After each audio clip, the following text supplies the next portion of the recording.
Cześć, a my jesteśmy dzisiaj w Łodzi na Uniwersytecie Łódzkim, gdzie razem z Katedrą UNESCO przeprowadzamy badania związane z retencją wody. I takie hasło: retencja zaczyna się na dachu. Nie tylko retencja, ale też oczyszczanie wody. Jeżeli chcemy wodę magazynować w otwartych zbiornikach, bardzo duża funkcja spełnia dach jako właśnie urządzenie filtracyjne, czyszczące wodę, ale nie każdy. Dokładnie, z racji tego, że na budynkach mamy sporo miejsca i tam możemy sobie zastosować już zielony dach, tak nazwijmy go na razie, a tak naprawdę stosujemy dachy bagienne, takie sztuczne mokradła, które po pierwsze są w stanie gromadzić sporą ilość wody, a po drugie wodę uzdatniać po to, żeby przechowywać ją czy zasilać różnego rodzaju zbiorniki. Generalnie zielone dachy generalnie są bardzo dobre, bo zmniejszają odpływ wody, odciążają sieci kanalizacyjne, poprawiają mikroklimat. Z tym, że dla retencji wody to nie jest wszystko jedno, jaki zielony dach zastosujemy. Zielone dachy mogą zwiększać ilości biogenów w wodzie, co nie jest korzystne, jeśli tą wodę chcemy retencjonować. My testujemy dachy, które nie tylko zatrzymują wodę, ale zmniejszają obciążenia biogenami, głównie fosforem, jeśli chodzi o odpływ. Dokładnie, taką wodę również będziemy to sprawdzać, postaramy się wprowadzać do stawów kąpielowych też, żeby zasilać tego rodzaju zbiorniki. Przygotowujemy się do tego, że tej wody jest coraz mniej, a może te okresy, kiedy ona jest dostępna, jest mniej i tak, żebyśmy ją mogli jak najbardziej efektywnie wykorzystywać, a żeby to robić, ona musi być uzdatniona. Tak, i tu nie chodzi tylko o na przykład fosforany, które powodują rozwój glonów, ale chodzi również o to, żeby nadać wodzie deszczowej, która jak wiadomo jest wodą generalnie miękką, odpowiednią twardość. Dokładnie tak. Na pewno na naszych filmikach już widzieliście, twardość węglanowa to jest czynnik buforujący wodę, ale o tym zapraszamy do obejrzenia innych materiałów. Pokażemy teraz, co my tutaj mamy i krótko omówimy, także zaraz się przełączymy inaczej z kamerą.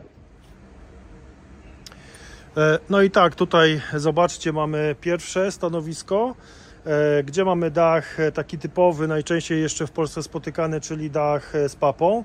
Też jest zbierana woda z niego, też była poddawana różnego rodzaju badaniom. Wyniki tych badań pewnie za chwilę będziemy publikować. Kolejny dach z EPDM-u, a więc już zastosowana nowoczesna hydroizolacja i też sprawdzimy, czy te dwa materiały wpływają na odciek. No wiadomo. Sprawdzimy to. Tutaj mamy, słuchajcie, zwykły, standardowy dach z rozchodnikiem. Zostały wykorzystane takie gotowe kubełki, jeżeli chodzi o rozwiązanie takiego zielonego dachu. I tutaj mamy zwykły substrat i możemy powiedzieć już, że tego rodzaju dachy najbardziej obciążyły wodę. Jeśli chodzi o zawartość fosforanu. Dokładnie tak, czyli one tutaj oczywiście podnoszą bioróżnorodność tego rodzaju rzeczy, ale wody po takim dachu no, trudno będzie zbierać. Się słabo nadaje. Dokładnie tak, co najwyżej infiltracja, a tutaj tym naszym założeniem jest to, żeby ta woda pracowała, czyli odparowywała w miejscu, gdzie powstała. Tutaj mamy również dach z rozchodnikami, z tym, że w kruszywie filtracyjnym z naszej produkcji kruszywem marki Kaxit ten rozchodnik na razie nie wygląda dobrze, jest przesuszony, ale czekamy na opady. W tej chwili dosyć mało tych opadów było, także tak to wygląda. I ten dach kruszywo bardzo silnie podnosi nam twardość węglanową wody, a poza tym zbija te biogeny. Także fosfor.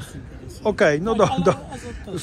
w naszym rozumieniu fosfor, który jest, mówimy cały czas o fosforze. Dlaczego? Dlatego, że biogeny to wiadomo, że to jest i azot, i fosfor, ale fosfor i węgiel, tak, ale fosfor jest tym czynnikiem, który jak gdyby wpływa na szybkość procesów, na skalę procesów, które produkują nam biomasę. Tak, ale w zbiornikach wodnych. Natomiast w lądowych generalnie to azot ma tą funkcję.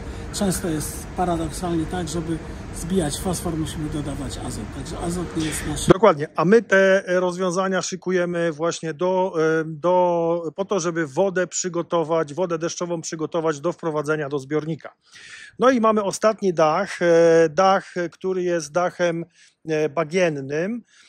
Tutaj mamy roślinność taką szuwarową, powiedzmy, że jest to takie sztuczne mokradło i zobaczcie, woda cały czas stoi. Tutaj zresztą widać na ściankach, ile tej wody jest, jak ona odparowuje. Także ta woda cały czas tutaj jest.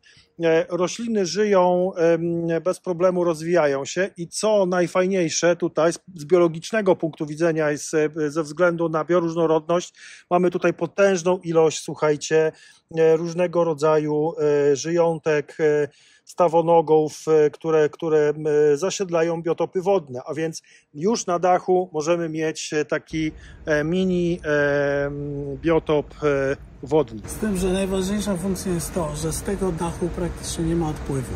W tej chwili robione są również dachy pozbawione kompletnie odpływu, z których nie trzeba robić jakichś ryniec pływów.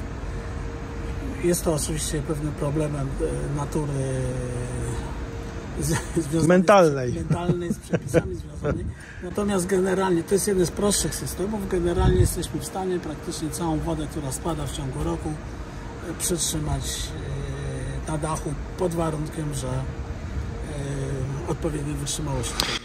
Dokładnie, czyli konstruktorom zostawiamy kwestię wytrzymałości, obciążeń w ogóle, ale też jak gdyby mówimy o tym, że metr sześcienny wody waży tylko tonę, a metr sześcienny namoczonej skały, kruszywa, substratu waży dużo więcej. Także to też sprawdźcie sobie, jak to wygląda.